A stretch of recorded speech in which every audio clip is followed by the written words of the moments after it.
Hello students, welcome to maths class. आज हम आपके क्लास 10th का सेकेंड चैप्टर यानी कि परिमेय संख्याएं, वास्तविक संख्याएं, ये हम शुरू करने वाले हैं। देखिए, वास्तविक संख्याओं के इस पूरे चैप्टर में हमें लगभग 4 चीजें पढ़नी है। सबसे पहले आपको पढ़ना है यूक्लिड की प्रमेय, है ना, यूक्लिड की विभाजन प्रमेय, जिससे हम फाइंड आउट करेंगे HCF।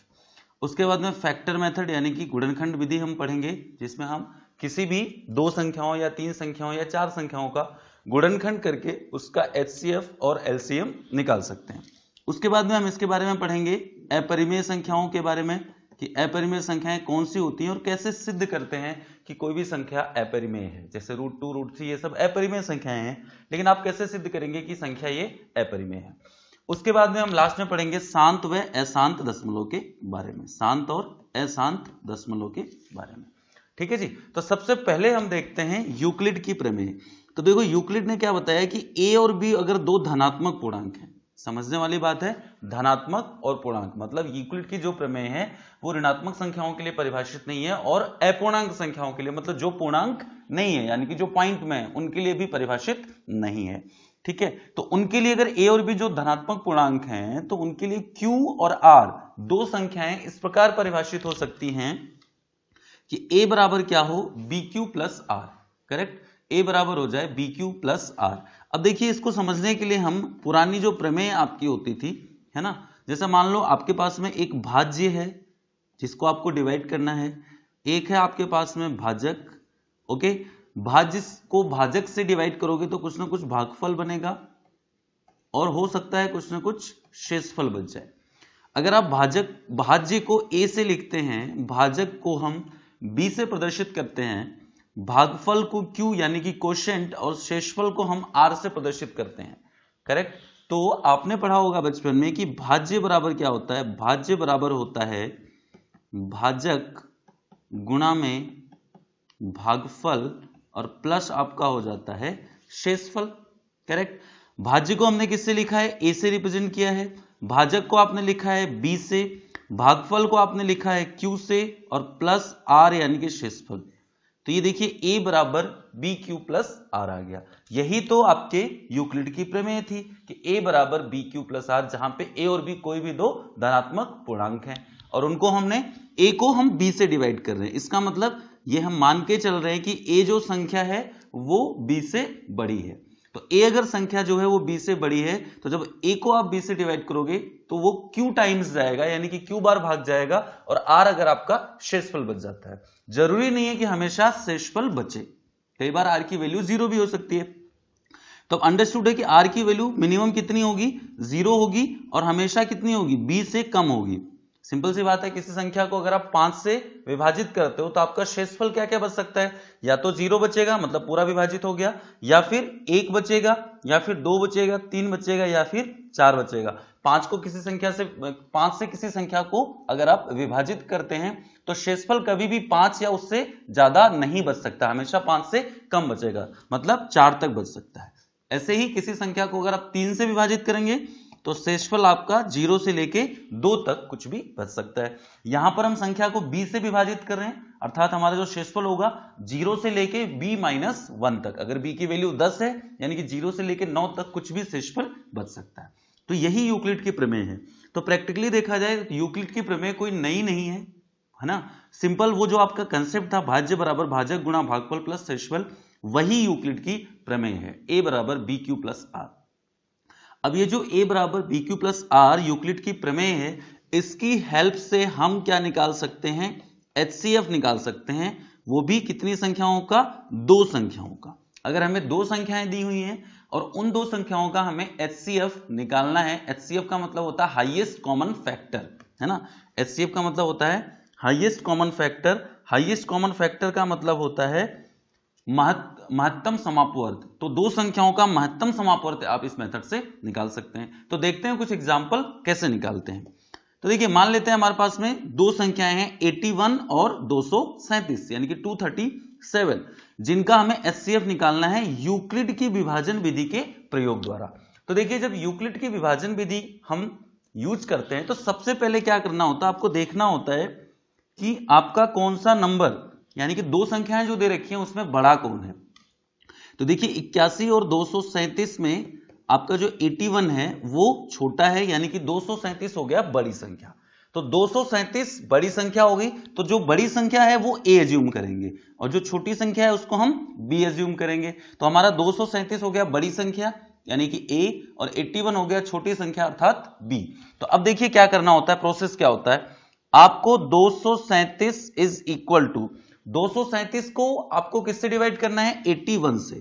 तो 81 से, और देखते हैं कितनी बार जाएगा।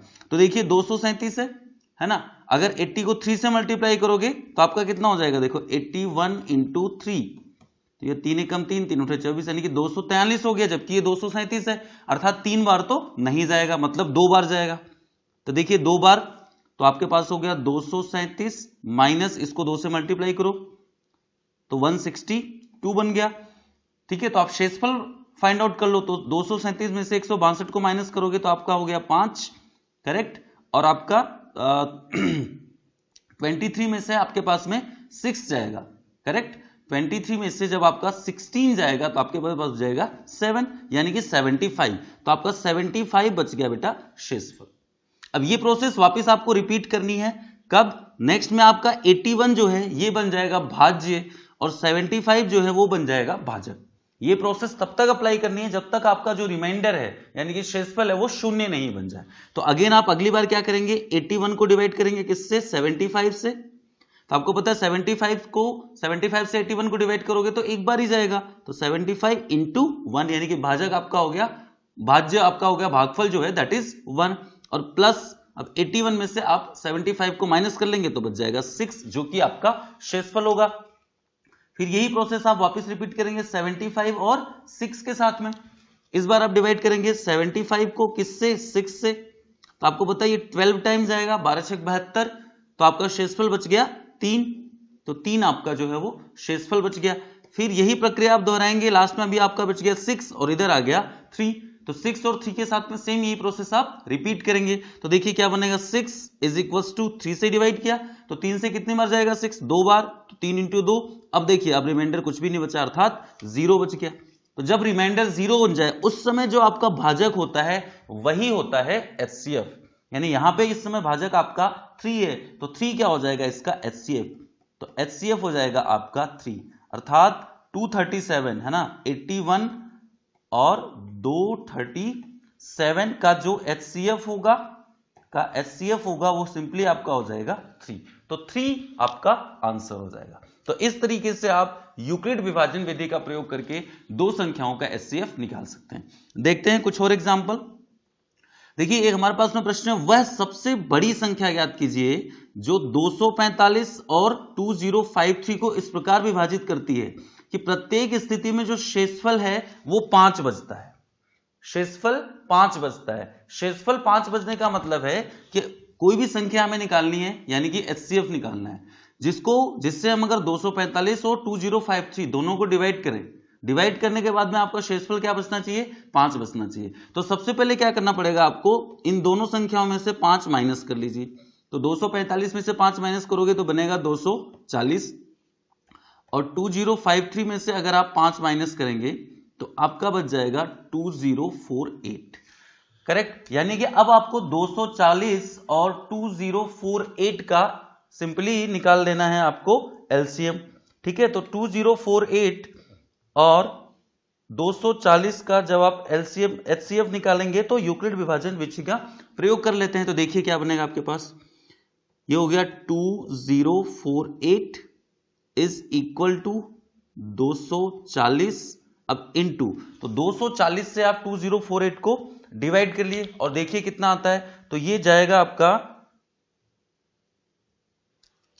देखिए इसको डिवाइड करके देख लेते हैं, 2048 और आपके पास में है इधर 240, ठीक है। तो देखिए कितनी टाइम्स आता है। तो सबसे पहले देखिए आपका यहां पे है 204 और यहां पे है 240, मतलब एक बार भी नहीं जाएगा। इसका मतलब 2048 को एक साथ ही आपको डिवाइड करना पड़ेगा, करेक्ट। तो 240 और इधर आपका है 2048, तो ये लगभग आपका जाएगा 85 टाइम्स, करेक्ट।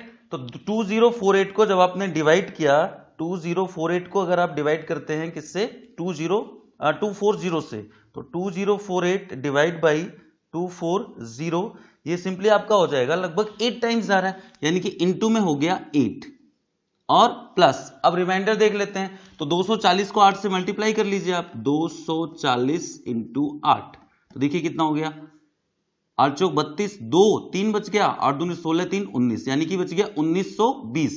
तो 1920 को आप 2048 में से मल्टीप्लाई कर लेंगे, तो देखिए 8 बच गया, 4 में से 2 गया तो 2 बच गया, और आपका 20 में से 19 गया तो 1 बच गया, यानी कि ये आपके पास में बच गया 128। करेक्ट, तो 128 आपका बच गया शेषफल। अब देखिए अगेन वही प्रोसेस अप्लाई कर लेंगे किसमें, 240 में और 128 में, तो आपके पास में हो गया 240 इज इक्वल्स टू 128। अब देखिए 128 का डबल होता है 256, इसका मतलब ये एक बार ही जाएगा, तो प्लस 1 और रिमाइंडर देख लेते हैं। तो रिमाइंडर के लिए आपको क्या पढ़ना पड़ेगा, 240 में से 128 को कर लीजिए माइनस। करेक्ट, तो देखिए आपका 240 में से 128 आएगा, तो यहां पे बच गया आपका 2। करेक्ट, यहां पे बचा आपका 3, 3 में से 2 गया तो 1, और 2 में से 1 गया तो 1, यानी कि ये बच गया आपका 112। तो 112 आपका यहां पे शेषफल बच गया।